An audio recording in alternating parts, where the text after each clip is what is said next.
umubwire ngo nyongere inyota, umubwire n'ibyuzuye umutima wawe. Ijambo ry'Imana riravuga ngo isi waremye ugutwi ntazumva, ngo kandi kuko yumva ibyo asabwa niyo mpamvu abantu bose bajya aho ari. Arumva, arakora, akora ibirenze ibyo dusaba, ibirenze ibyo twatekereje. Imigambi ye kuri twebwe ni myiza, nubwo inzira ze zitandukanye n'izacu. Yaravuze ngo uko iburasirazuba hitaruye iburengerazuba, ngo niko inzira ze zitandukanye n'izacu. Niyo mpamvu rimwe na rimwe inzira ze tutazumva, ni nayo mpamvu twiga ijambo ry'Imana kugira ngo turusheho kumumenya, kumuhishurirwa. Data, ndagushimira amahirwe umpaye, umugisha umpaye wo kuba mu nzu yawe no kwicara ku birenge byawe kugira ngo nigishwe nawe. Ndagushimira abahungu n'abakobwa washyize inyota twese mu mitima yacu, tukaza dusiganwa twifuza kwigira kuri wowe, twifuza kugutura indirimbo n'imbyino, twifuza kwigishwa nawe Mwami. Turagushimira iyo nyota waduhaye, turagushimira impano y'amagara mazima, tugatambuka tukagenda bigakunda. Mwuka duhumeka ni wowe tuwukesha Mwami, tubiguturiye amashimwe. Ntago ari ikindi, ni ubuntu bwawe no kugira neza kwawe ndetse n'imigambi yawe ikomeje ku buzima bwacu. Abavuye muri uyu mubiri ntago twakiranutse kubaruta, ariko igituma duhari Mwami nuko hari icyo wifuza gukorana natwe. Turasenze kugira ngo ukitumenyeshe, twe kuba abapfapfa, ahubwo dushishikarire kumenya icyo ushaka n'icyo wowe ushima, maze tugihagararemo, maze tukigenderemo. Mwuka wera, nshuti nziza, ngwino twigishe, unyigishanye n'ubwoko bwawe, ugwize inyota nyinshi mu mitima yacu kugira ngo tugutege amatwi, tubikunze, tubyifuza, tubishaka, tubikumbuye. Reka imitima yacu imere nka bwa butaka bwiza bwakira imbuto ikamera, igakura, ikera. Reka impagarara z'uburyo bwose umwanzi yashyize mu mitima yacu, mu bitekerezo byacu, zibera inzitizi, zikaba bariyeri ku butumwa bwiza. Twarababariwe, dufite umugabane mu ijuru, amazina yacu yanditswe mu gitabo cy'ubugingo. Abamarayika bafite amatsiko yo kureba abo aguzwa amaraso. Igihe kimwe wishimiye mu mwuka ngo uravuga ngo ndagushimira Data muremyi w'ijuru n'isi, ngo kuko wabishe abanyabwenge warabibahishe ngo bishurire abana batoya. Thank you Lord. Urakoze Mwami, urakoze Data. Amen. Haleluya. Yesu ni mwiza cyangwa mukabimenya. Anashubije ngo barabizi. Haleluya. Kubimenya nibwo buzima, niryo tangiriro ryo kubaho. Kumenya urukundo rwe, kurusogongera, niryo tangiriro ryo kubaho. Iyo utararusogongera uba uriho utariho. Haleluya. Ko mukunda kurangara, reba amaso yanyu ahantu agiye, murabaherekeje mubageza mu ntebe. Karibu bakozi b'Imana, Imana ibahe umugisha. Nk'abana bato kandi nanjye rero ntibyanyorohera kutabatongera. Reka dukomeze mu ijambo ry'Imana tumazemo iminsi. Haleluya. Imana nishimwe cyane. Twarimo tuganira, tumaze iminsi tuganira kandi turakomeje uko umwuka w'Imana adushoboza. Turifuza kuba abahamya buzuye ibyo bahamya. Haleluya. Haleluya. Mbwira mugenzi wawe tureba kuri pasiteri, wireba ku ruhande. Yesu ashimwe cyane. Turiva mu bindi urimo, uve muri telefoni, twiga ijambo ry'Imana. Haleluya. Umuhamya wuzuye ibyo ahamya bihinduka ubuzima, biroroha. Nk'uko eponge irimo amazi, iyo uyiteretse ahantu byanze bikunze izahasiga amazi, uko niko kuri. Haleluya. Tujya dusaba abantu rero guhamya ibitabuzuye, mu by'ukuri tuba tubarenganya, tuba tubasaba ibitashoboka. Ni ukuvuga ngo uko ubuzima bwa Kristo bugwirira muri njyewe buzahinguka inyuma, abo tubana bazabibona. Haleluya. uko bugwirira muri njyewe impinduka z'ubumana zigenda zikora umunsi ku munsi. Imana nishimwe. Gukizwa ni ubuntu, kandi iyo umuntu akijijwe rwose ako kanya amazina yandikwa mu gitabo cy'ubugingo kubera ko abahindutse umwana w'Imana. Imana nishimwe. Twese tuba turi abana b'Imana, ariko abahawe umugisha wo kudahiganje icyo gihe nuko Yesu bibwiraga ko atari Imana, ko ubumana bwose butuzuriye muri Kristo. Ni kimwe mu buyobe bari bafite. Reka dusome no kuva ku murongo wa 16. Ngo nuko rero ntihakagire ubacira urubanza kubw'ibyo murya cyangwa ibyo munywa cyangwa kubw'iminsi mikuru cyangwa kubwo kuziririza imboneko z'ukwezi. Nuko rero ntihakagire ubacira urubanza kubw'ibyo murya cyangwa ibyo munywa cyangwa kubw'iminsi mikuru cyangwa kubwo kuziririza imboneko z'ukwezi cyangwa amasabato, kuko ibyo ari igicucu cy'ibizaba, naho umubiri wabyo ufitwe na Kristo. Haleluya. Ibyo byose byari igicucu kibyendaga kuba, kibyendaga gusohora, hanyuma gusohora kwabyo kukuzurira muri Kristo Yesu. Haleluya. Ahangaha muribuka yuko ibyo kunywa cyangwa ibyo kurya habagaho ibyitwa ko byejejwe n'ibindi bitejejwe. Muzi ko hari ibintu bari babujijwe mu mategeko bari bafite bwa mbere mu gihe cya kera, mu gihe cya bizeraga iriya myizerere bari bafite mbere yuko Yesu aza. Murabyibuka nshuti z'Imana, mu mategeko ya Mose n'ibindi byabagengaga hari harimo ibyo kurya bemerewe n'ibindi bitemewe. Muribuka Petero cyagiye ajya kujya kwa Koruneliyo, muribuka rya yerekwa yagize, Imana imubwira ngo narye ibyo bintu yitwa ko bitejejwe, hanyuma akavuga ati ntabwo bihongeye Petero, sindarya ibintu bitejejwe. Nk'umuyuda wiyubashye ntabwo yari kurya ibintu bitejejwe. Yesu ashimwe cyane. Niko byari bimeze. Hanyuma rero Kristo araza, amaze kuza cya gicucu cy'ibizaba cyuzurira muri we. Ariko abantu batari bakakiriye ubutumwa bwiza bwuzuye, bagasaba abantu nimba bahindutse abizera, niba bizeye Kristo, ariko bakomeze kuziririza nk'ibyo baziririzaga kera. Mbese agakiza karuzura ufashe Yesu ukamugerekaho kureka kurya ibintu runaka, kureka kunywa ibintu runaka. Murumva icyo kintu ko atari cyo. Ni nkaho igitambo cya Yesu ku musaraba cyahindutse ikidahagije. Muri make kiba ari igitutsi ku Mana. Haleluya. Uzi gufata icyo Yesu yakoze ku musaraba, icyatumye apfa, ukongera ukakigereranya yuko cyangana no gukizwa n'ibyo wariye, n'ibyo wambaye, n'ibyo wanyweye, no kuziririza iminsi n'imboneko z'ukwezi. Iyo bavuga imboneko z'ukwezi ni iminsi mikuru n'imihango yose bakoraga ku minsi ya mbere ibanziriza ukwezi kwabo nk'abayuda. Imana nishimwe. Ibi rero byari ubuyobe bukomeye muri rino torero ry'Ikolosayi. Ibyo baryaga, ibyo banywaga, bifuzaga ko byagerekwa ku cyo bizeye ngo agakiza kakabona kuzura. Imana itugirire ubuntu. Murabizi ko habagaho iminsi mikuru yitwa iyera, hariyo bari bategetswe inshuro zingahe mu mwaka, bazamukaga ku rusengero i Yerusalemu, ariko Bibiliya tubwiye ngo ibyo byose byari igicucu cy'ibizaba, naho umubiri wabyo ufitwe na Kristo. Imana nishimwe cyane. Ikintu gitangaje rero nuko ubuyobe bukomeze gushora imizi bukajya budusatira natwe muri iyi myaka. Hariho umuntu uzi ko ku cyumweru ari umunsi wera kuruta indi minsi. Haleluya. Ku cyumweru mu gitondo nibwo yiyeza, iyo agiye kwegera igaburo ryera nibwo yiyeza, mbese agira iminsi yumva ari y'umwihariko. Iyo ari umudivantiste yumva isabato yera cyane kuruta indi minsi. Yesu ashimwe. Nagira ngo mbabwire ko ku Mana nta Monday na Tuesday na Saturday na Sunday bibayo. Haleluya. Imana itura mu bihe byiteka, kandi kubara iminsi byaje mu gihe cy'abantu. Ni abantu babigennye, ni kuvuga ngo mu gihe cy'abantu. Imana nishimwe. Icyakora Pawulo yatwandikiye neza, uziririza iyo minsi ntacyo bitwaye, nayiziririza, n'utayiziririza abyihorere ntacyo bitwaye, tuzagenda tubibona. Ariko bihinduka igitutsi cyangwa bigahinduka kuyoberwa icyo Yesu yakoze iyo tubifashe tukibwira yuko byagereranywa n'icyo Yesu yakoze, byakongerwa ku byo Yesu yakoze ngo umuntu ahinduka ushyitsi. Imana itugirire ubuntu. Haleluya.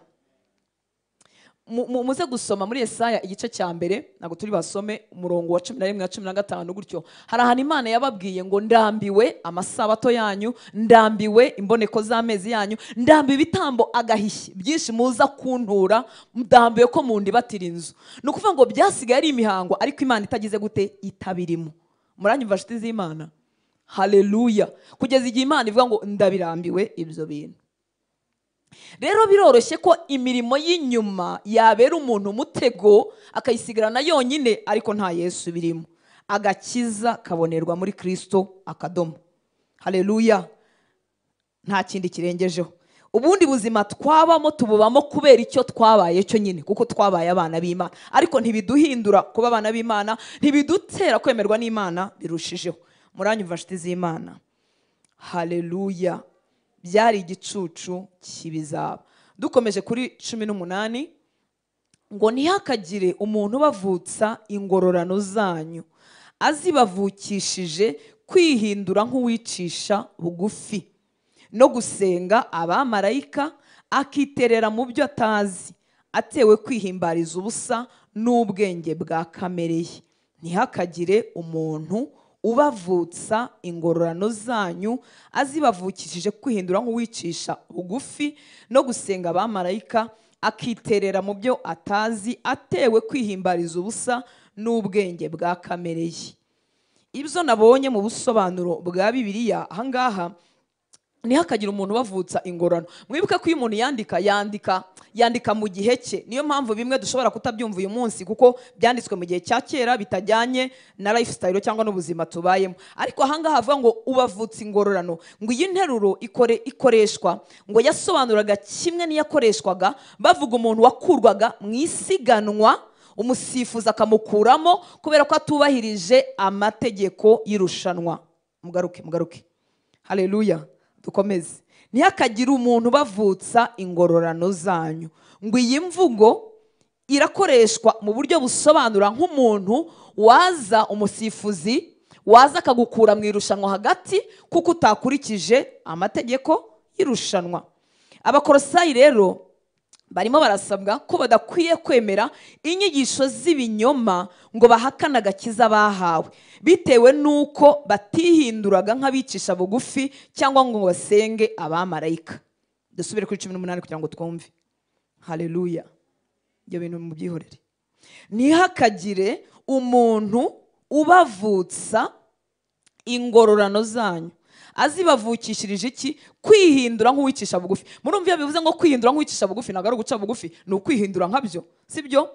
Ngo azibavukishe kwihindura nk'uwicisha bugufi no gusenga abamarayika, akitera mu byo atazi, atewe kwihimbariza ubusa n'ubwenge bwa kamere ye. Muri make Pawulo arimo arabagisha inama, ntagire umuntu ubabwira ko urugendo rw'agakiza mutarutangiye mwizeraga, kuko abasaba wenda gusa nawe.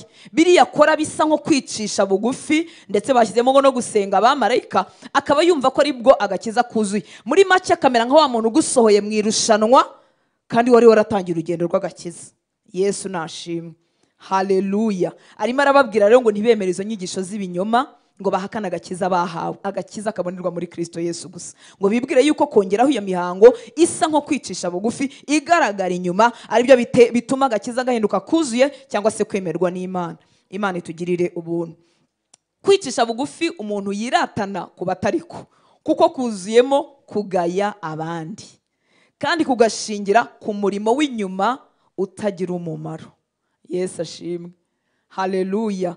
Uku gusa nk'uwicishije bugufi bitera umuntu kubyiratana, akajya avuga ati ndakurusha agakiza kuko wenda ngiye nambara ikanzu igera ku birenge, ndakurusha agakiza kuko wenda ngewe niyiriza kangahe mu cyumweru, ndakurusha agakiza cyangwa ngewe ndakurusha kwemerwa n'Imana kuko wenda mfite imisatsi nk'iyi mfite. Yesu nashimwe cyane. Haleluya.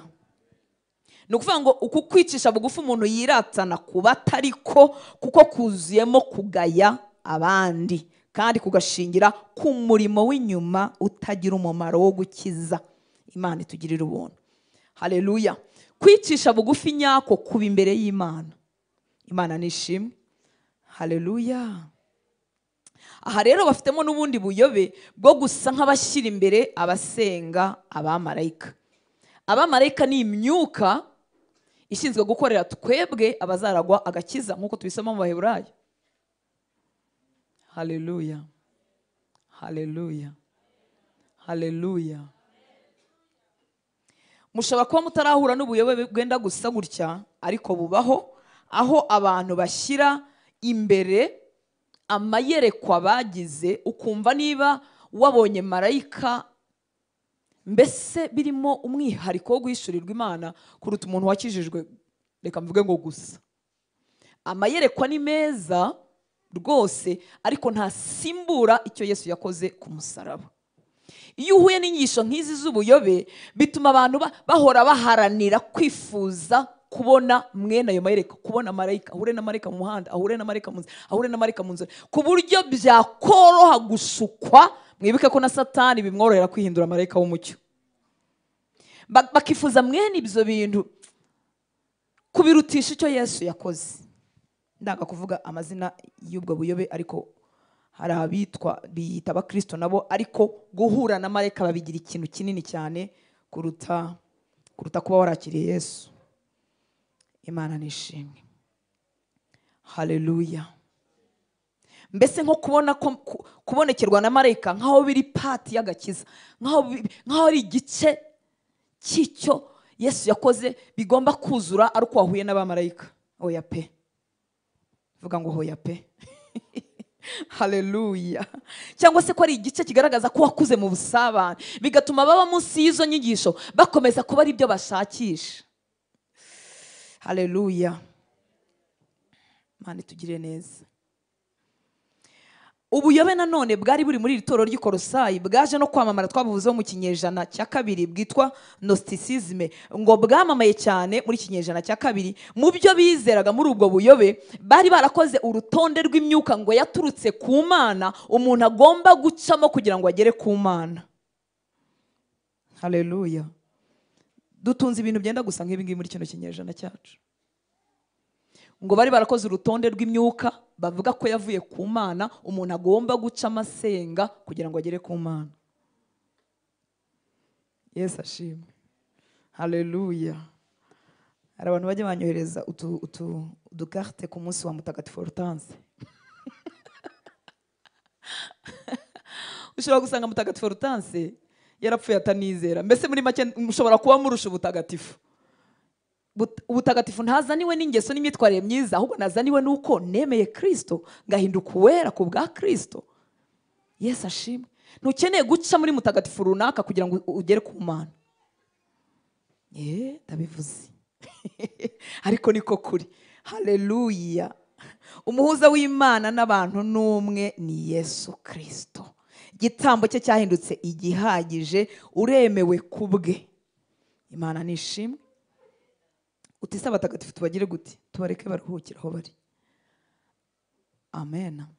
Niba koko barejejwe n'amaraso Yesu, tuzahurira mu bwami bw'Imana. Amen. Ku murongo wa 19. Muri Luka 18 ko yavugaga ngo ntihakagira umuntu bavutse ingororano zanyu. Muri make ngo abanyage mujye mwumva mutemewe kandi mwarize. Ubu turavuga bizeye Kristo. Ngo umuntu bavutse ingororano zanyu azibavukije kwindura nk'uwicishe bugufi no gusenga abamarayika, akitera mu byo atazi, atewe kwihimbariza ubusa n'ubwenge bwa kamere. Aka kantu ko gusa nk'uwicishe bugufi twakavugaho ibintu byinshi bijyanye n'igihe cyacu. Hari ibyuzo umuntu ashobora kujya gusenga agahindura nk'ijwi, yajya gusenga kamera ukuntu. Gupfukama ni byiza, ariko dupfukama mu gikorwa cyo kwadora. Uraryohewe, urumva wapfukama imbere y'umwami w'abami, ariko ntacyo bihindura, nta nicyo byongera. Nshobora gupfukana n'ubwirasi, kugira gute? Gupfukamana n'ubwirasi kuruta uhagaze. Murabyumva nshuti z'Imana? Ntaho bihuriye. Haleluya. Ntaho bihuriye. Naho bihuriye no kuzamura amaboko no kutayazamura. Ibintu biri mu mutima nibyo bikwiriye kuntera kuzamura amaboko, nibyo bikwiye kuntera kurambarara, nibyo bikwiriye kuntera gupfukama. Kandi kuba napfukamye cyangwa narambare, ntago ndaba mu mwuka cyane kuruta uhagaze. Hari urimo neza rwose ahagaze arimo asabana n'Imana biryoshye. Ibintu by'inyuma barokore bye kutugwisha mu mutego. Yesu ashimwe. Ngo gusa nk'uwicisha bugufi, umuntu yajya gusenga agakwera burundu.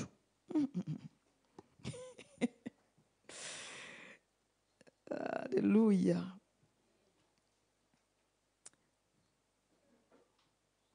Cyangwa yajya gusenga agakora ikintu. Hariho ibitambaro bajya bakura muri Isiraheli, sinzi niba mubizi, by'umweru bigira utuntu tutubara tw'ubururu ku ruhande, ngira ngo niba ari abarabi babyambara simbizi. Aho umuntu ajya gusenga akabanza gushyira icyo gitambaro cy'umweru kiriho utubara tw'ubururu. Murakizi? Nyago mukizi? Mbese biri buzane undi ubikoze ari uburyo bwo kwirimbira, ari umurimbo, fine. Ariko kenshi batari umurimbo, ahubwo nukuyoba kumva ko hari ukuntu gusengwa kuri bwemere kubera ko ntwikiri igitambaro cyavuye muri Isiraheli. Muzi uko bameze? Bakeneye agakiza ngo twese tugakeneye. Kandi nubwo ryaba ari ishyanga ryera, ntabwo ryera ngo ritweze, twezwa n'amaraso ya Yesu. Yesu ashimwe cyane. N'ubuyobe butuma dutakaza icy'ingenzi. Cyangwa naba nambaye col pastoral mukumva neme, cyangwa naba nambaye agasaraba, cyangwa mufite igisaraba kirekire, ubu mukwiye kukingurira nkaba ngifite kirekire kugira ngo munyemere ko amavuta ahari. Simpinyuza ababyambara, ariko ikibi kibibamo ni ukwibwira ko hari ikintu byakongera mu mwuka. Murabyumva nshuti z'Imana? Haleluya. Ababyambara ariko babisanze, ariko amadini yabo bigena ni byiza, bitanze umurongo, ariko kwibwira ko hari icyo byongera nicyo kiba cyabaye ikibazo. Imana nishimwe. Ubu birinjiye, ntihakagira umuntu bavutse ingororano zanyu azibavukishije kwindura nk'uwicisha bugufi. Muri make ntakagira umuntu babwira niba warizeye Kristo ko bitemewe kuko udafite indi forume yo gusenga, ubundi buryo busa nk'ubuciye bugufi bwo gusenga, ngo akaba ari bwo bwemerwa. Imana itugirira ubuntu. Ngo no gusenga abamarayika akitera mu byo atazi, atewe kwihimbariza ubusa n'ubwenge bwa kamere ye. Ndabona ko Paulo yari yarababaye cyane, kuko ubutumwa bwiza bw'ubuntu bw'Imana borerwa muri Kristo Yesu yari yarababwiye bari barabuvangiye. Ku murongo wa 19 ngo ntiyifatanye, uwo ni wa muntu ukora bya bindi, noneho ntiyifatanye na wa mutwe. Mwibuke ko umutwe w'itorero ari nde? Ari Kristo. Ni ukuvuga ngo biremeye uburyo bwo gusenga nk'abicishije bugufi, ariko noneho bagiye kwitandukanya n'icy'ingenzi. Ngo ntiyifatanye na wa mutwe, ari wo mubiri wose uvanaho gukura kwawo, gutunganywa n'Imana, ugatungwa n'ibyo ingingo n'imitsi bitanga, ugateranywa neza nabyo. Haleluya. Muri make aritandukanya n'umutwe, ari wo Kristo, ari we mutwe w'itorero, kandi itorero rikura gukura mu mutwe waryo. Nta zindi mbaraga itorero rifite ridakomora mu mutwe waryo, ari we Kristo. Ariko uku gusenga usa nk'uwicishije bugufi, wumva hari ubundi buryo, ngo bituma batandukanywa n'umutwe, ari wo Kristo. Muri make babishakira ahandi hantu. Haleluya. Muribuka ko mu byaranze ubuyobe bw'Abakolosayi harimo kutumva ko ubumana bwose buri muri Kristo Yesu. Kandi muri kino gice muribuka ku murongo wa 9 hatubwiye ko muri we harimo umwuzuro wose w'ubumana. Murabyibuka? Haleluya. Kuzura kose k'ubumana kuri muri Kristo Yesu twaribonye ku murongo wa 9. Haleluya. Ku murongo wa 20 ngo nuko rero niba mwarapfanye na Kristo, mukaba mwarapfuye ku migenzereze ya mbere y'ibyisi, niki gituma mwemera kuyoboka amategeko y'imihango nk'aho mukirabisi? Nuko rero niba mwarapfanye, twebwe abapfanye na Kristo tukazukana nawe, haleluya, abo nabizera. Nuko rero niba mwarapfanye na Kristo, mukaba mwarapfuye ku migenzereze ya mbere y'ibyisi, niki gituma mwemera kuyoboka amategeko y'imihango nk'aho mukirabisi? Ngo ntugafateho, ntugasogongereho, ntugakoreho. Touch not, taste not, handle not. Ngo kandi ibyo byose ngo biba biheze iyo biriwe, mugakurikiza amategeko n'inyigisho by'abantu, imihango yazanywe n'abantu. Kandi twarapfanye na Kristo, tukaba twarapfuye ku migenzereze ya mbere y'ibyisi. Haleluya. Nongere mvuga ngo agakiza ntabwo ari Yesu plus cyangwa kongeraho uko nambara, kongeraho ibyo ndya, kongeraho ibyo nywa. Agakiza ni Yesu Musa. Haleluya. Hari umuntu nyumvise? Agakiza ni Yesu Musa. Igitambo cyo kumusaraba cyampesheje kwemerwa no guhinduka ushyitse. Reka tugarukire rero none si bibye nyuma byo. Imyambarire n'imirire nabikorera ku gutora umuco n'imigenzereze y'iwacu mu bwami bwa data bw'icyubahiro cyinshi. Muranyumva nshuti z'Imana? Haleluya. Imyambarire, uko mbaho, imigenzereze nabitorera gusa gufata imigenzereze y'iwacu mu bwami bwa data, kuko ari ubwami bw'icyubahiro cyinshi. Nkabikorera kandi kutabera boroshye mu mutima igisitaza. Ubu muranyumvise nshuti z'Imana? Haleluya. Reka dusimbukire gato mu rwandiko rwa mbere Paulo yandikiye itorero ry'i Korinto. Nitugera igihe cyo kuryiga tuzabyiga mu buryo burambuye. Nabo bari bafite akajagari, kandi nyamara bafite impano z'Imana nyinshi. Reka dusome ku murongo wa 8 n'uwa 9 mu rwandiko rwa mbere rw'i Korinto 8:8 n'9. Ngo nyamara ibyo kurya sibyo bitwegereza Imana. Iyo tutabiriye ntacyo dutubirwa, cyangwa iyo tubiriye ntacyo twunguka. Mwabyumvise? nyamara ibyo kurya mu masengesho tuzakora senti tuzakora igaburo ryera. Haleluya. Nyamara ibyo kurya si byo bitwegereza Imana. Iyo tutabiriye ntacyo dutubirwa, cyangwa iyo tubiriye ntacyo twunguka. Ngo ariko mwirinde kugira ngo uwo mudendezo wanyu udahindukira abadakomeye igisitaza na hato. Hano ho bari barimo kuvuga kurya inyama zamuritswe imbere y'ibigirwamana, cyangwa kuba barira mu mazu y'ibigirwamana, bigatera impagara zatumaga n'umuntu agiye kugura ibyo kurya avuga ati byamuritswe byagize gute. Mbese n'ubu hari abana b'Imana benshi bagenda n'ubwoba, sinagurira inyama hasi, sinagurira ha reka ngo ibyo kurya ngo bica mu nzira yabyo birangiza bikagira gute, bigasohoka. Sibyo bitwanduza. Kandi dufite n'isezerano muri Mariko, niba ari ikintu cyica ntacyo kizabatwara. Haleluya. Ubwo nidupfa zaba hageze ko tugenda, ariko va mu bwoba. Haleluya.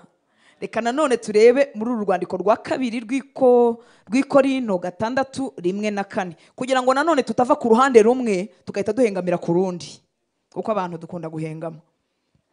Amen. Abikorinto ba 2:6-4 ngo kandi ubwo dukorana nayo, dukorana nande n'Imana. Haleluya. Kandi ubwo dukorana nayo turabinginga kugira ngo mudaherwa ubuntu bw'Imana gupfa ubusa.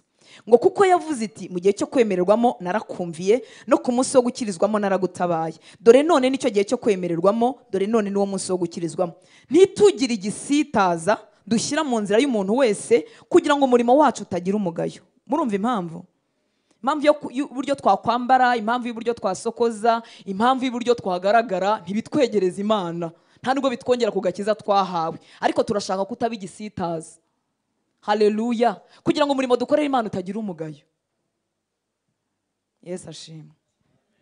Ntitugire igisitaza dushyira mu nzira y'umuntu wese, kugira ngo umurimo wacu utagira umugayo. Ngo ahubwo ku kintu cyose twiha agaciro nk'abakozi b'Imana bagabura ibyayo, twihangana cyane mu makuba, mu mibabaro, mu byago. Twiha iki? Agaciro. Haleluya. Ahubwo ku kintu cyose twiha agaciro nk'abakozi b'Imana bagabura ibyayo, twihangana cyane mu makuba, mu mibabaro, mu byago. Niyo mpamvu y'abantu barimo kwiga amasomo yo kuba abamisiyoneri benda kujya mu bindi bihugu, mu byo babatoza harimo kwambrasa umuco w'aho bagiye. Yesu ashimwe. Abajyanye ubutumwa mu bihugu by'abasilamu ntabwo yagenda yambaye ukuntu. Niba ari umugore agomba kwitandira, kuko ajyanye ubutumwa mu bihugu batemera abagore batitandiye, kugira ngo bamwakire. Ubutumwa bw'igiciro azanye bukiza abantu, bubakura mu irimbukiro, babwakire bataramujugunyira kuri. Muranyumva nshuti z'Imana? Ngo twiha agaciro nk'abakozi b'Imana bagabura ibyayo, harimo no kwihangana cyane makuba. Ntitugire igisitaza dushyira mu nzira y'umuntu wese, kugira ngo umurimo wacu utagira umugayo. Mwibuke ko Yesu arahagije, sibyo? Agakiza ntabwo ari Yesu kongeraho uko wambara, kongeraho uko usa, kongeraho uko usokoza. Agakiza ni Yesu wenyine. Haleluya. Ariko ibyo bindi by'inyuma biberaho kugira ngo tutagira igisitaza dushyira mu nzira y'umuntu. Ntabwo rero byaba ibyirato. Yesu ashimwe. Ahubwo bikomoka mu busabane twagiranye na Yesu, tukifuza ko abantu bose bakizwa. Haleluya. Tukagira ibyo twima cyangwa tureka nubwo twaba tubikunda, tugira ngo tutabe igisitaza ku bantu bafite umutima yoroshye. Haleluya.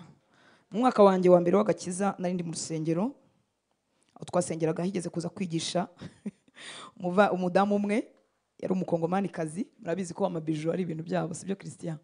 Bakunda ibintu by'amabiju. Noneho urumva ndi mutoya mu gakiza, sibyo? Turi mu Rwanda. Yari yambaye izahabu y'iherena ifite igitwe cy'inzoka kigondoye gutya, n'ikindi kigondoye gutya, kuko kuri bo izahabu ni agaciro. Nubwo turimo tugerageza kuyikunda twebwe, ariko ntibimeze nkabo. Yambaye ikindi hano kigenzi cyacyo, yambaye n'impeta ngenzi yayo. Ndababwiza ukuri nta jambo na rimwe nigeze numva mu yo yigishije, kuko ndi mutoya mu gakiza. Niba bari imitima igize gute yoroshye, ushobora kuba yaravugaga ibintu byangiza. Haleluya. Ntitugire igisitaza dushyira mu nzira y'umuntu wese, kugira ngo umurimo wacu utagira umugayo. Ahubwo ku kintu cyose twiha agaciro nk'abakozi b'Imana bagabura ibyayo, cyangwa bitirirwa izina ry'Imana, twihangana cyane mu makuba, mu mibabaro, mu byago. Haleluya. Uko dukurira mu mubano wacu n'Imana, tugenda twitaha ku guhagararira Imana kuruta kureba inyungu zacu bwite. amen. Haleluya. Mana nishimwe cyane. Amen. Ubwo nagira ngo tudahengama. Murumva impamvu nashaka ko tudahengama? Kuko hariya muri torero ry'Ikolosayi, mwibuka aho twari turi ku murongo wa 20-21 ngo nuko rero niba mwarapfanye na Kristo mukaba mwarapfuye ku migenzereze ya mbere y'ibyisi, niki gituma mwemera kuyoboka amategeko y'imihango nk'uko mukiri ab'isi, ngo ntugafateho, ntugasogongereho, ntugakoreho, kandi ibyo byose biba biheze iyo biriwe mugakurikiza amategeko n'inyigisho by'abantu. Muri make kugira ngo tudahengama, ngo tuvuge ngo agakiza Yesu karahagije, kandi ni koko karahagije, nta kindi tugerekaho. Ariko ibi bindi bw'ubu buzima bw'abari bumwami turabikora kugira ngo tutabera abantu igisitaza bakananirwa kwakira ubutumwa bwiza tuvuga. Sibyo nshuti z'Imana? Haleluya. Byabaye byinshi. Kuri 23 turagarutse handi twari turi. Kwandiko Pawulo cy'Abakolosayi igice cya 2 turi ku murongo wa 23. Ngo ni koko ibyo bisa naho, mwumve bya bindi ya migenzo, ntufateho, ntusogongere, ntukoreho, ngo ibyo ngibyo ngo bisa naho ari iby'ubwenge, kugira ngo abantu bihimbire uburyo bwo gusenga, bigira nk'abicisha bugufi, bigomwe iby'umubiri, nyamara nta mumaro bigira na hato wo kurwanya irari ry'umubiri. Mwabyumvise? Ntibigira umumaro wo gukiza umutima. Ngo ni koko ngo ibyo bisa naho ari iby'ubwenge, kugira ngo abantu bihimbire uburyo bwo gusenga, bigira nk'abicisha bugufi, bigomwe iby'umubiri, nyamara nta mumaro bigira na hato wo kurwanya irari ry'umubiri. Ariko bisa nk'aho ari iby'ubwenge. Umuntu yakubwiye ati ngewe nsengera mu buvumo buri munsi, ngewe senga mpagaze mu mazi, ngewe senga amazi angera hano, ariko ubu nakutwara umunsi umwe nagutembana umunsi umwe. Haleluya. Haleluya. Noneho kumva birimo ubwenge, ndetse wowe utazi ijambo ry'Imana ukajya wumva ari umunyamwuka. Amazi akugera hehe? Ugasengera mu buvumo batagenda bahagaze, bagenda bakloringa baryamye nka kwa kundi abasirikare bagenda. None ukumva ni iby'ubwenge, ukumva birimo n'umwuka. Ni ukuri niba agiye gushaka Imana, kuko imiruho y'isi burya dutera gushaka Imana mu buryo bwinshi, ariko kwibwira ko bifite icyo byongeraho niko kuyoba. Muranyumvise? Sengera aho usengera, ugenda ushaka Imana, kandi uzi ko igitambo cya Yesu ku buzima bwawe gihagije. Aba ari inyota yo gushaka Imana ikujyana muri ibyo ngibyo. Yesu ashimwe. Ariko we kwibwira ko bigira icyo byongeraho. Haleluya. Haleluya. Ngo ni koko ngo ibyo bisa naho ari iby'ubwenge, kugira ngo abantu bihimbire uburyo bwo gusenga, bigire nk'abicisha bugufi, bigomwe iby'umubiri, nyamara nta mumaro bigira na hato wo kurwanya irari ry'umubiri. Kwambara ikanzu igeze ku birenge ntibirwanya irari ry'umubiri. Yesu ashimwe. Haleluya. Yewe nta nubwo birwanya ubwibone. Hari umuntu avuga ngo iyo wambaye mini ngo uri umwibone. Ushobora kuba umwibone wambaye mini, ukaba n'umwibone wagejeje ku birenge. Yesu ashimwe. Ni imirimo Yesu akorera mu mitima yacu, tukagenda dukira buke buke. None ibyo wambara ukabyambara bitewe n'icyo Yesu yakoze mu mutima, ariko ntibihera inyuma byinjira imbere, ahubwo bihera imbere bimeneka inyuma. Murimo murafashwa? Turimo turamenya. Ntibigira umumaro habe na gato wo kurwanya irari ry'umubiri. Icyakora bisa naho ari iby'ubwenge, kugira ngo abantu bihimbire uburyo bwo gusenga. Muzarebe uburyo iyi mitego yadufashe. Yari iminsi y'amateraniro, gusenga, turi busenge bisanzwe, tukiga ijambo ry'Imana tukanasenga. Hari igihe umuntu yumva bitari mu mwuka, ariko twaba twavuze ngo ni service yo gusiga abantu amavuta. Abarokore, haleluya. Haleluya. Ni service y'amahanga. Hano ni muri lodge, abantu barasinzire baniseguye. Yesu ashimwe cyane. Kangura umuntu mwicaranye hangane, ntago ari ikinyabupfura gikeya kumunyeganyeza, nta kibazo. Imana ibaho umugisha. Iyo bavuze ngo ni service yo tuzasenga, murabizi ko dufite amasengesho y'iminsi 3. Amen.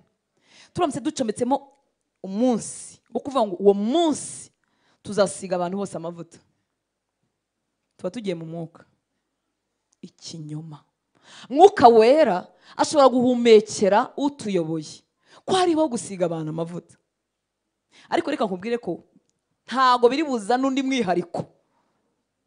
Icyo Yesu yakoze ku musaraba kirahagije, mwuka wera cyakora yatanga ishirirwa runaka, ariko ikibazo byahindutse umutego, kuko duhita twibwira ko ubwo noneho harimo umwihariko. Muri wa mujenerali namana ajya gusengesha kwa Elisha, akamubwira ngo narinzi ko ari busohoke, akagira gute, akandembarembyaho ikiganza. Ariko ibyo umukozi w'Imana yambwiye gukora nabyo byaramukijije. Ariko hari imyumvire, hari uburyo tuba twumva biri bujye mu mwuka, Bibiliya yabyise ngo bisa naho ari iby'ubwenge, kuko umuntu yumva bifite ukuntu bisoundinze neza, ngo kugira ngo abantu bihimbire uburyo bwo gusenga, bigire nk'abicisha bugufi. Ubu muri ariya masengesho tuzakora, ndamutse nje mfite igitambaro cy'umweru nashyize ku mutwe kandi kimanuye neza, mukajya mubona nsa na marayika, avuga ati none pasiteri wacu umva umutwe urakora mu ijuru. Ntabwo ari ku isi gusa. Niyo mpamvu dukwiye kwiga ijambo ry'Imana. Haleluya. Tukava mu bintu tuzi ibyo ari byo. Ubu buyobe rero bwari mu itorero ry'i Kolosayi, bwari bushyize imbere kwiyerekana bitangaje, kuko ni ukuvuga ngo bagomba gukora ibintu inyuma bigaragara, ngo abantu bihimbire uburyo bwo gusenga, bigire nk'abicisha bugufi, bigomwe iby'umubiri, nyamara nta mumaro n'umwe bigira. Byari ibihimbano bitagira umumaro wo gukiza mu buryo bwo gusenga. Ikintu gifite umumaro mu buryo bwo gusenga ni umutima, nta nubwo ari amagambo inzovu tuvuga. Haleluya. Niyo mpamvu rimwe na rimwe gusengera imbere y'abantu bigwisha mu mutego. Umuntu ashobora gusenga ibintu atamininga, atari by'umutima uvuga. Bakozi b'Imana bagenzi banjye, tujye duhagarara imbere. Haleluya. Ukwiye kwitoza kwibagirwa abantu bari aho ngaho, ukavugana n'Imana. Kandi waba ushaka kubayobora mu gusenga kuri mu bayobora, ukabayobora nyine ariko udakoreye ikintu kindi na kimwe, ari uko wifuza ko abantu begerana n'Imana. Haleluya. Ababigisha b'ibinyoma bari barateye iri toro ry'i Kolosayi bageragezaga kwiyerekana nk'abaciye bugufi ngo abantu babarebe. Bagera ahantu bigomwe iby'umubiri mu buryo bukabije, bakawukoresha uburetwa. Turaza kubyumva bitandukanye n'ibyo Pawulo yatwandikiye ku murongo 27 mu Bikorinto 9, Abikorinto ba mbere, biratandukanye. Turaza kubibona, reka tubanze twumve hano. Haleluya. Ngo bigire nk'abicisha bugufi, bigomwe iby'umubiri. Nuvuga ngo barigomwaga bikabije, bakaba bakwigirira nabi ku mibiri yabo, bumva ari byo bituma bemerwa. Haleluya. Haleluya. Uzi ko umuntu ashobora gukora amasengesho agasenga nk'isaha yikoreye nk'amabuye, akumva ari bw'Imana iri bumwumve, cyangwa apfukamye byo gupfukama amabuye byo biri common mu Rwanda. Yesu ashimwe, byo turabizi. Haleluya. Mugaruke hano. Umuntu akumva ko ari bwumvirwe kuko asenza apfukamye ku rutare, hanyuma amava agataha yabaye ibisebe, akumva ko ari bwo ayumvirwa. Iyo Mana asenga yaba atari yo tuvuga. Imana iratubwira ngo niba twebwe turi babi, tukamenya guha abana bacu ibyiza. Ubu umwana wanjye namubwira ngo kugira ngo nguhe iki, urapfukama mpaka amava abaye ibisebe. Urumva ukuntu Imana tuyibeshyera? Urumva uburyo tuyibeshyera? Umubyeyi ngewe ugira iminsi yo kubyuka nabi no kubyuka neza, nabwira umwana wanjye nti mwana wanjye pfukama amava bibisebe mbone kugugurira umugati. Yego Mana yanjye. Murumva uburyo ari ubuyobe? Gupfukama nkwiye kubiterwa n'iki tugiye kujyaho Pawulo yatubwiye. Niko ko gutwaza umubiri wacu igitugu, ariko si ibyica umubiri, cyangwa se kubw'umutima uramya, cyangwa se kubw'inyota yo gushaka Imana, nkajya muri position ituma ntasinzira ntadamarara. Niyo mpamvu umuntu asenga agenda, niyo mpamvu umuntu ahagaruka ku ntebe, niyo mpamvu umuntu adasenga aryamye, kugira ngo ibitotsi bidahita bimutwara, kuko uyu mubiri ukunda kudamarara. Tutwaza igitugu ariko atari ukuwica. Ubuyobere bwarahangaha rero bwatumaga umuntu yica umubiri, hafi kuba wareka ibyo kurya kugeza igihe uzarundumukira. Muzi abakristo twapfushije mu kwiyiriza, nkunda kwiyiriza, ndabishyigikira. Ni kuvuga ngo ndabikunda ko birangora, niyiriza iteka bingoye, ariko nimba ndavuga ko biri ngombwa mu myitozo ya gikristo birimo. Ariko kwiriza umuntu kugeza hapfiriye ni ubuyobe, kuko Imana yakuremye ufite igifu n'amara n'inzira y'ibiryo kugira ngo uzarye. Haleluya. Ariko kuko bisoundinga nk'ibintu by'ubwenge, bigasoundinga nk'ibintu by'umwuka, abantu bakaba babigwa inyuma. Ngo nzajya muri iki cyumba nzikingirana kugeza Imana ishubije. Ewe hari igiceceka. ubwo se ni cece kuzabigira ute? Ni cece kuzabigira ute? Tuzaza gukuramo umurambo, azagumayo, ubwo n'ubuyobi. Umuntu iyi minsi yo gusenga yagenwe akavuga ati ni 3 ni 7 se, akagerageza uko umubiri we ufite imbaraga ko yakumva umwuka wenda guhera agasohoka akanywa akantu da akongera agakomeza. Haleluya. Abatajya biyiriza haleluya. Ntabwo twavuze ngo ni ngo mureke kwiyiriza, oya oya. Tutava ku ruhande rumwe rwo guhenga amatu gahita tujya ku rundi. Reka twumve icyo Paulo yavugaga. Tugaruke mu rwandiko rwa mbere rw'itoro ry'i Korinto 9:25 tugeze kuri 27. Twumve kuriya kuntu, kuriya gutwaza umubiri igitugu Paulo avuga, bitandukanye n'ibyari mu itorero ry'i Kolosayi.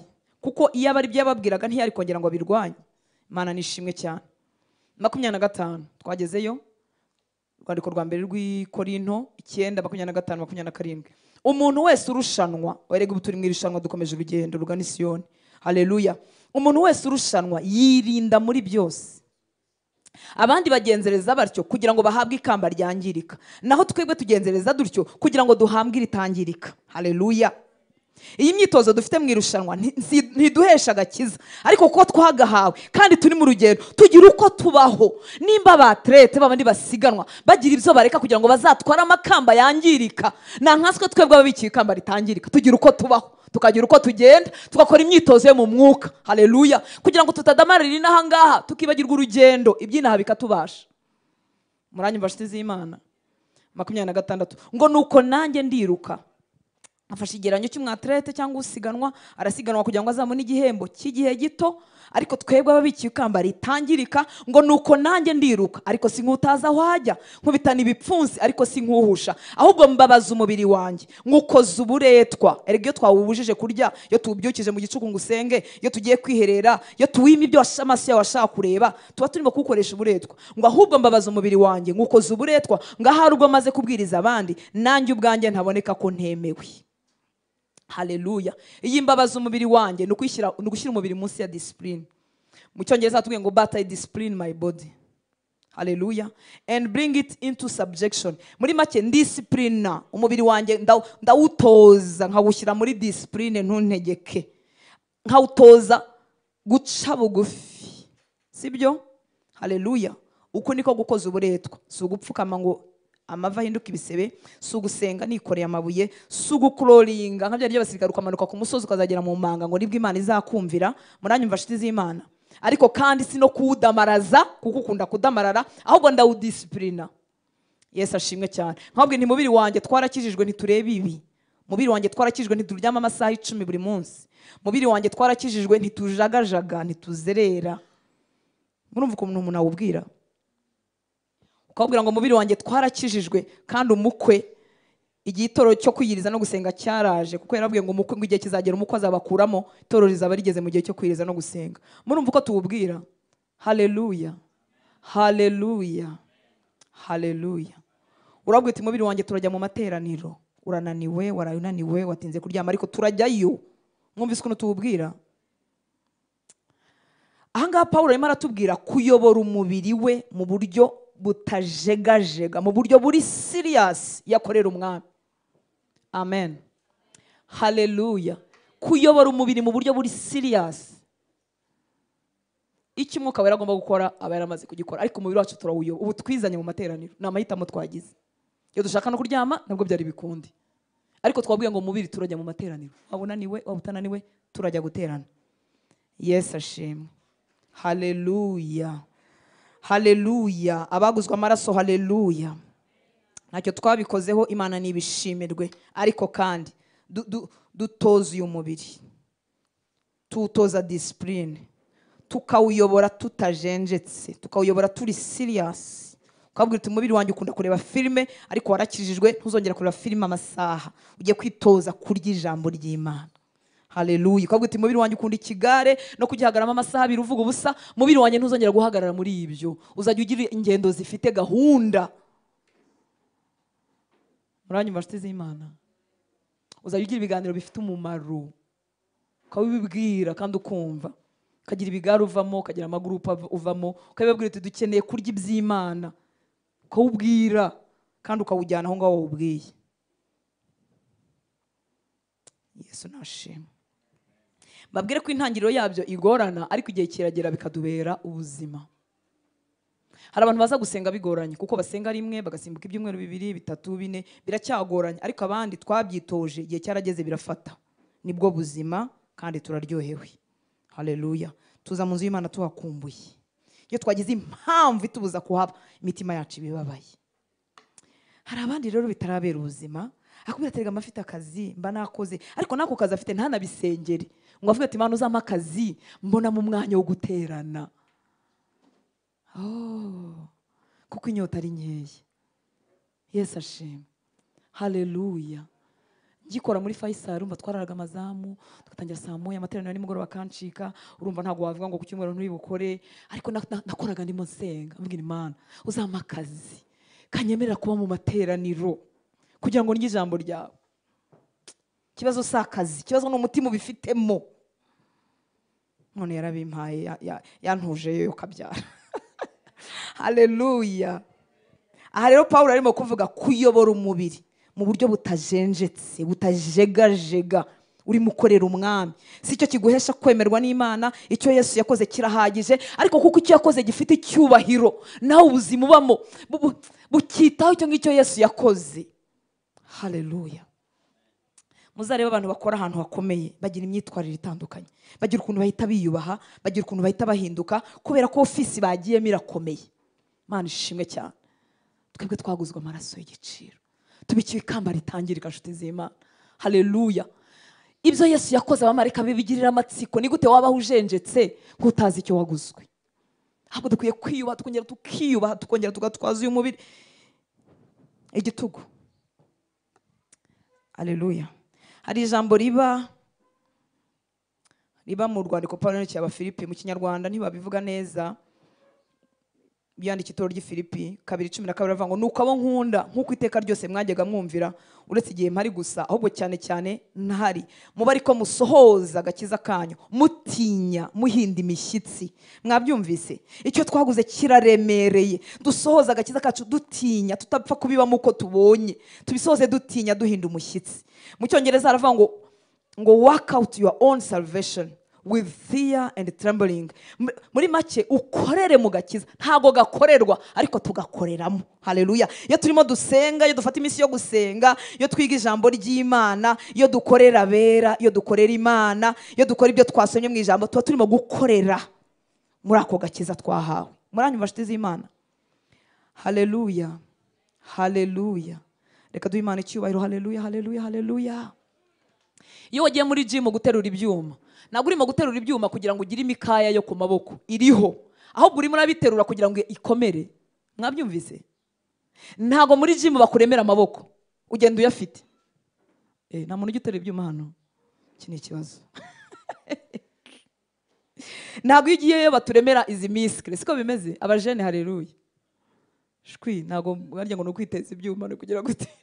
Ntabwo iyo tugiyeyo baturemera izi nyama, ariko tujyayo tugakora iyo myitozo kugira ngo dukomere. Ntabwo agakiza turimo tugakorera iyo dusoma Bibiliya, ntabwo turimo tugakorera iyo duterana n'abera, ntabwo turimo tugakorera, twaragahawe, ariko no kugira ngo ibyo twahawe by'igiciro cyinshi bibyibuhire muri twebwe, tugire ubuzima busa n'ibyo twizeye. Haleluya. Ibi ngibi iyo umuntu atabyitayeho ahinduka umukristo udasa n'ibyo yizera. Ni umukristo ariko ntasa nabyo. Muri quartier baramwitiranya, bayoberwa niba yarakijijwe cyangwa atarakijijwe, mu kazi ntibabizi, baravuga ati yitwa murokora ariko uko abayeho. Muranyumvira uburyo biteye agahinda? Iyo umuntu atitaye kuri uyu mwitozo mu mwuka, umuntu atitaye kuri uyu mwitozo, aba umukristo akarinda asaza atarigeze asa n'ibyo yizeye. Mana tubabarire. Reka tujye kuri 3, ndagira vuba. Ndagira vuba koko cyangwa tubyihorere?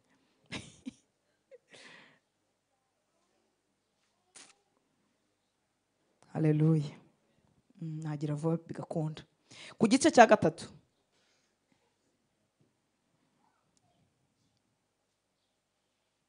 mwahinduye, mwagiyeyo mu rwandiko urunguru Paulo yandikiye Abakolosayi igice cya 3. Reka tuharebe gatoya, harimo ibintu biryoshye ubita hano uyu munsi. Kuva ku murongo wa mbere haravuga ngo nuko rero niba mwarazuranywe na Kristo, ubu baravuga bazutse, twebwe turabazuki, twari dupfuye tuzize ibyaha byacu n'ibicumuro byacu. Haleluya. ariko uyu munsi twarazutse kuko twizeye Kristo. Ngo nuko rero niba mwarazuranywe na Kristo, mujye mushaka ibiri hejuru, aho Kristo ari yicaye iburyo bw'Imana. Mwumvise? Abazutse, twebwe abakijijwe, twebwe abamwizeye, haleluya, tujye dushaka. Urumva utabifitemo uruhare, ujye ushaka ibiri hejuru, aho Kristo ari yicaye iburyo bw'Imana. Kuri kabiri, mujye muhoza umutima ku biri hejuru, atari ku biri mu isi. Iyi mujye muhoza muri New King James aravuga ngo set your mind. Mbese ibitekerezo byawe bisetinga. Urabizi ko ushobora gusetinga ikintu kikaguma aho ngaho. Haleluya. Mu Kinyarwanda cyuba ariko gusetinga turabizi. Ushobora gusetinga ikintu aho wagifungiye akaba ariho kiguma. Noneho Bibiliya iratubwira ngo dusetinga imitima yacu, dusetinga ibitekerezo byacu ku biri hejuru, atari ku biri mu isi. Haleluya. Ubwo harabwirwa abandi bazukanywe na Kristo, bakatubwira ngo dushake, tubyifuze, dushake ibiri hejuru, aho Kristo ari yicara iburyo bw'Imana. Dusetinga imitima yacu, mujye muhoza umutima ku biri hejuru, atari ku biri mu isi. Muri make ni amahitamo yaho njyana nkagumisha ibitekerezo byanjye. Haleluya. Ubihitamo, you choose, ugahitamo kubitekereza, you choose to think about it. Misemo gutekereza ku biri hejuru, misemo gutekereza ku bya Kristo. Mwabyumvise? Ibitekerezo byacu turabiyobora tukabigarura, byagucika kikongera ukabigarura kuri Kristo. Ni amahitamo yaho nerekeza gushaka kwanjye. Haleluya. Kuko atubwiye ngo mujye mushaka. Muri make ushobora kubishaka no kutabishaka, amahitamo urayafite. Ni amahitamo yaho nerekeza gushaka kwanjye. Haleluya. Haleluya. Nigeze kuvuga ngo uyu munsi twahisemo kuba mu materaniro. Ubu twabihisemo. Wabigizemo uruhare uraza. Washobora guhitamo kutaza. Kandi hari abavandimwe bacu bahisemo kutajya mu materaniro. Nabo babihisemo. Mwumvise ko ari amahitamo yacu? Haleluya. Bahisemo kudaterana. Bari babizi ko babikeneye ariko bahisemo kudaterana. Muranyumva bera b'Imana? Ni amahitamo yaho njyana ibitekerezo byanjye, nkabigumishayo, nkabisetingayo. Ni amahitamo yaho nerekeza gushaka kwanjye. Haleluya. Nkabigumishayo. Iyo umuntu yakijijwe ahitamo kuba mu materaniro y'abera, ahitamo kwiga ijambo ry'Imana kugeza igihe bizahindukira ubuzima. Igihe kiragira bigahinduka ubuzima, ntubitekerezo kabiri, ndabizi ko ngomba kuba mu materaniro, ndabizi ko ngomba kwiga ijambo ry'Imana, birimo. Ariko siko byahoze. Haleluya. Haleluya. Nagize umugisha kuva nakizwaho kutareka guterana, ariko nibuka umunsi umwe nagiye guterana, avuga ngo ariko uyu munsi barambwira iki ko n'ibintu byose nabyumvise, ko kundi uba warashwe. Ariko kubw'umugisha nabwo uwo munsi nararenze ndagenda. Haleluya. Ariko ubihitamo. Amen. Amen. Ni amahitamo. Ariko wabwiye ngo niba warazuranywe na Kristo, shaka ibiri hejuru. Iyo tuvuga gushaka ibiri hejuru, ntabwo ari ukwicara ngo twimagine ngo buriya rero ngo Imana ngo yicaye ku ntebe nini y'umweru, ngo ni umugabo ufite ubwanwa bw'umweru, ngo hanyuma ngo ubona Yesu ngo ashobora kuba afite indi ntebe ku ruhande, ngo ariko se ngo ubuse noneho ngo umwuka wera arihe. Ntabwo ari ibyo. Twabyumvise inshuti z'Imana, si ibyo. Aha niho tumenyera Imana. Haleluya. Tukamenya ibyayo, ibyo ikunda, tukamenya ibyo yaduhereye muri Kristo Yesu, muri inshuti z'Imana, tukamenya uko abari muri urugendo babaho bakiri n'aha ngaha, tukamenya ibyo tubikiwe mu ijuru n'aha. Ni uguhoza amahitamo yacu hano. Nkomeze mbihitemo njyenyine cyangwa hari umuntu tubigendanyemo. Haleluya. Twabyumvise inshuti z'Imana. Dukomeje kuri gatatu, ngo kuko mwapfuye, burya ngo mwarapfuye. Burya twarapfuye. Ngo kuko mwapfuye kandi ubugingo bwanyu bukaba bwarahishanywe na Kristo mu Mana. Ibi biniryohera cyane. Haleluya. Abantu batubona inaha ngaha ariko burya ntitubinaha mu isi yo mu mwuka. Ngo kuko twapfuye kandi ubugingo bwacu, ubuzima bwacu bwahishanywe na Kristo mu Mana, ahantu hatagerwa we. Haleluya. Aho niho dutuye mu isi y'umwuka. Ngo kandi ubwo Kristo ari we bugingo bwacu azerekanwa, namwe muzahera ko mwerekananwe nawe muri mu bwiza. Haleluya. Iyo bavuze ngo kandi ubwo Kristo ari we bugingo bwacu, muri make kandi ubwo Kristo ari we buzima bwacu, igihe azerekanwa natwe tuzerekanwa muri glory, mu bwiza butangaje. Wumvise aho utuye mu mwuka kuno murongo wa gatatu, kandi ubwo twapfuye ubuzima bwacu bukaba bwarahishanywe na Kristo mu Mana. Haleluya.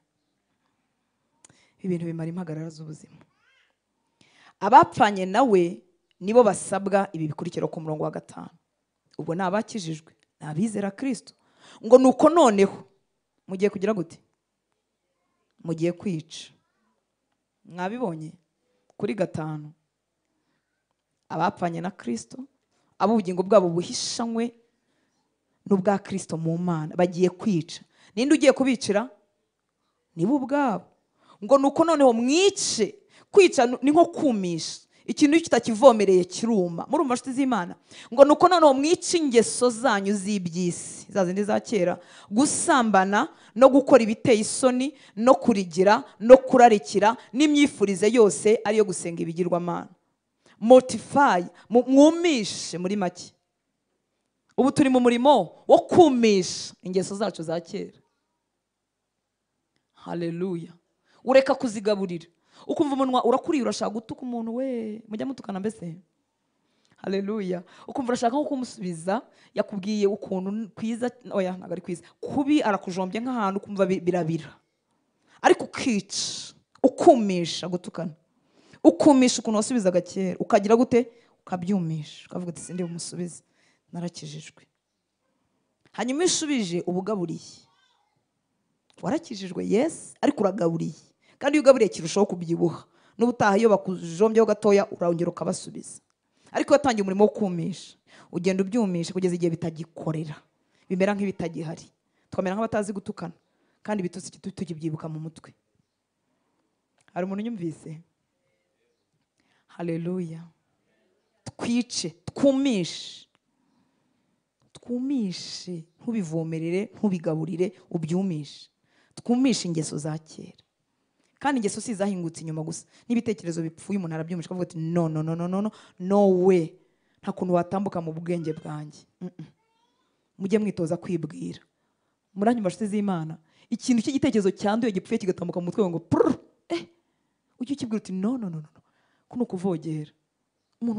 Umuntu wakire Kristo umwami w'abami. Ni gute ibitekerezo byajagajaga mu mutwe wanjye uravuga uti no, waciye ahantu hatemewe. Mwabyumvise? Igitekerezo cyo gusambana kije, icyo kwangana, icyo kubeshya, icy'uburiganya n'ibindi bintu bitandukanye. Kumva karatambutse ngo pyo. Ubwo abona barimo batera intambwe, abandi bo byituriyemo babana nabyo, barabisasiye, barabyorosa, barabivomerera, bakabigaburira. Imana igukize. Haleluya.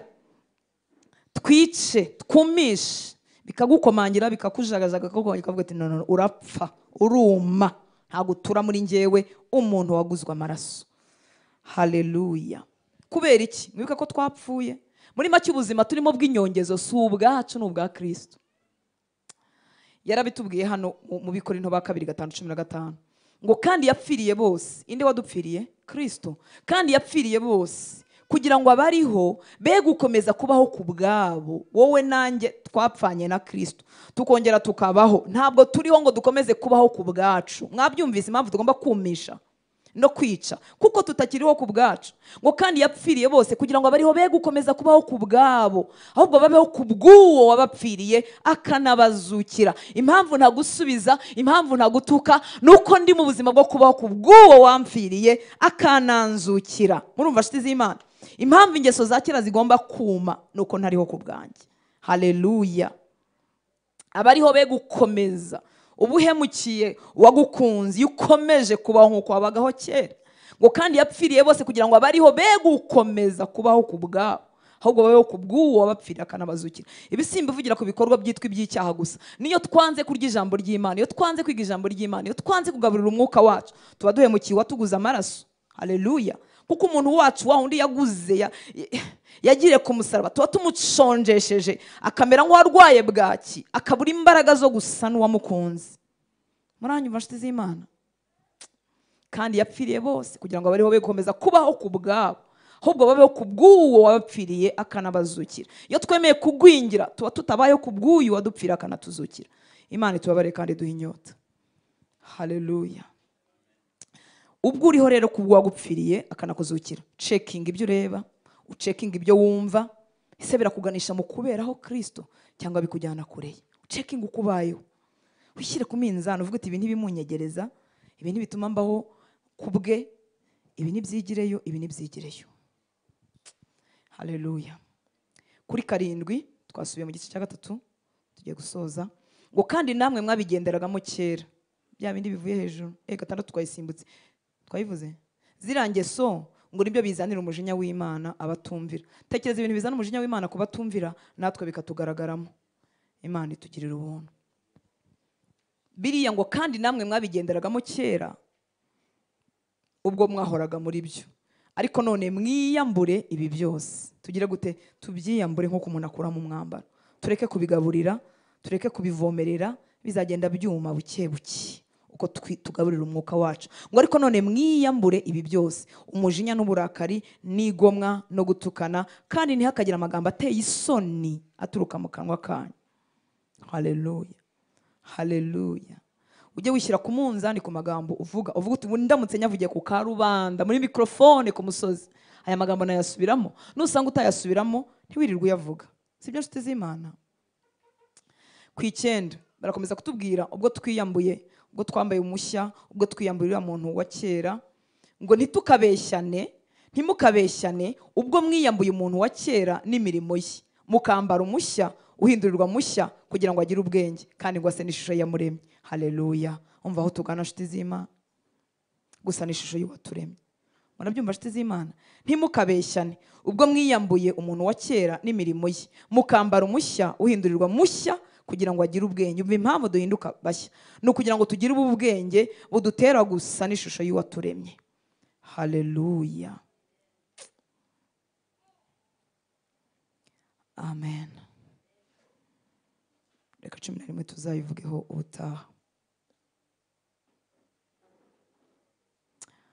Aha hahita hazana kutagira itandukaniro. Waba uri umuyuda, waba uri umunyamahanga, waba uri umugore, waba uri umugabo, waba ufite amashuri cyangwa utayafite, Kristo muri twebwe ahinduka byose.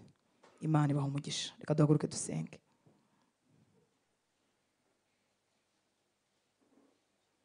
Usabira umutima wawe inyota yo kubaho kubw'uyu wagupfiriye akanakuzukira. Wifuze kumenya ibye, wifuze kubihagararamo, ntiwemere kuyobagurika ngo wibwire ko Yesu hari ikindi kintu bamwongeraho ngo agakiza kabone guhinduka gahagije. Amasengesho menshi ntabwo uhindura umwana w'Imana kurushaho, oya, ahubwo uyaterwa n'umutima ufite inyota, ukifuza kumenya Kristo kurushaho, ukifuza gusabana nawe. Ibyo kandi bikurinda ubuyobe buzenguruka bwagutera kwibwira ko uwo muntu yegereye Imana kukurusha, kuko yakoresheje ibihendo by'ubuyobe bw'igihe cyanyu. Ubwo afite ijwi risaraye, ubwo ni ukuvuga ko ari ufite amavuta. Najya ngo mubwire ko ijwi ryasaraye tuba twishe corde vocale zacu, tuba twishe haba hapfuye, sote twananiwe, twaraye amajoro, twashakuje, nta jwi rya anointing ribaho. Nta kintu nkeneye kwiterekaho ngo mbone guhinduka uwera cyangwa uwemewe. Ntabwo ukubwiye ngo iyambure ngo usiga amavuta kuva ku mutwe kugera ku birenge ari byo biri mu mwuka. Ahubwo ibintu nk'ibyo ukwiye kubihungira kure, kuko inshuro nyinshi biherekezwa n'amafuti.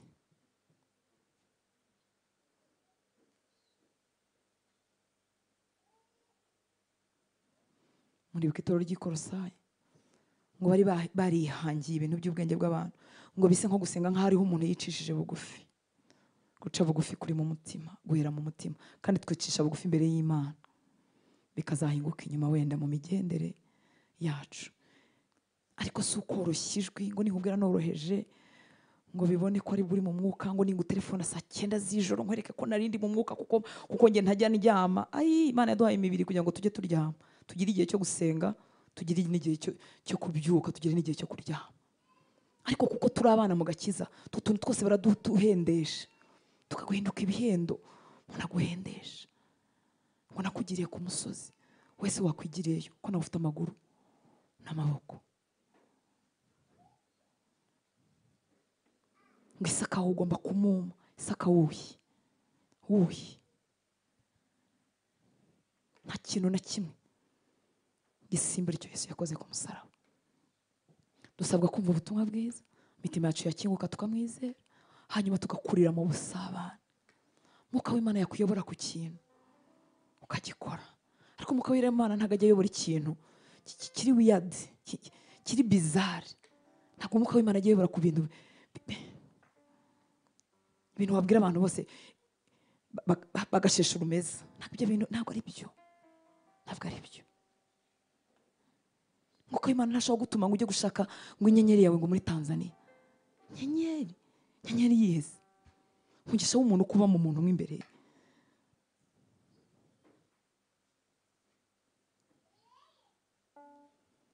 Ugenda ukora iminsi 7 ngo upfukamye mu mazi ngo ihagazemo ngo inyenyeri yawe igaruke, yagiye hehe? Yajyanywe nande?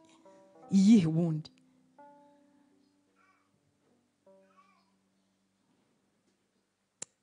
Reka twisengere dusabe inyota kugira ngo ibyo byanditswe bakubeshesha bakuyemo umurongo umwe, nawe ubyige, ubimenye. Hanyuma uburondozi bw'ukuri bugwirire muri wowe, butari uburondozi bw'urwikekwe buhindura abantu bose bakuzengurutse abarozi, ahubwo uburondozi buvuye mu bwenge bw'Imana, bw'ijambo ry'Imana wamenye, ukamenya igikwiriye, ukamenya abo wiyegereza nabo ushyira ku ruhande, ukamenya abo usengana nabo nabo udasengana nabo. Nawe si umuntu kugira ngo agusengere uramugurira iteka umuha amafaranga ukongera ugasengana nawe. Umuntu baguririra ngo Imana yakuntumyeho ngo ari kumpa itike. Imana yagutumye sinaniwe no gutanga itike? Niba yaragutumye niguhe n'itike? Hari ukundi wabivuga mu kinyabupfura wenda kizima, ariko mureke kuyobagurika birangiza duhuzwa Imana.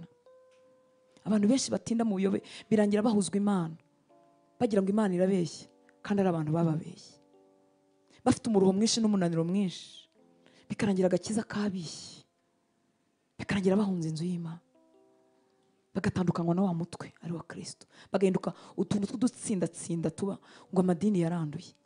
Ni hese hatanduye? Iyo nzu abamo yo ntiyanduye? Ahasengera mu nzu ntihanduye? Ni hese ahubwo hazima? Isi iri munsi y'ubutware bw'icyaha, ni ibisanzwe, ariko tuyituramo. Ubuzima bwacu bishangwe n'ubwa Kristo mu Mana, ntabwo twiyomora ku mubiri wa Kristo.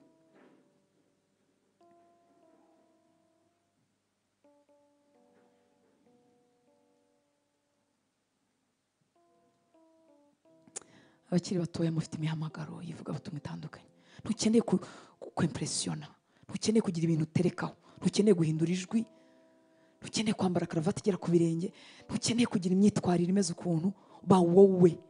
Ubundi butumwa bwiza buri simple, buroroheje. Ba wowe uvuge mu ijwi ryawe, ntukeneye kwigana umuntu uwo ari we wese, umuntu wamwigiraho. Ariko Imana yaguhamagaye iguha ubuntu nkawe. Ba wowe ugende nkawe.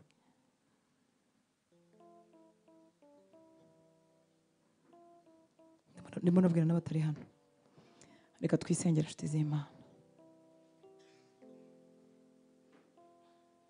tumusabe inyota kugira ngo tubashe gusetinga, kwerekeza bya bitekerezo byacu kubiri hejuru aho Kristo ari.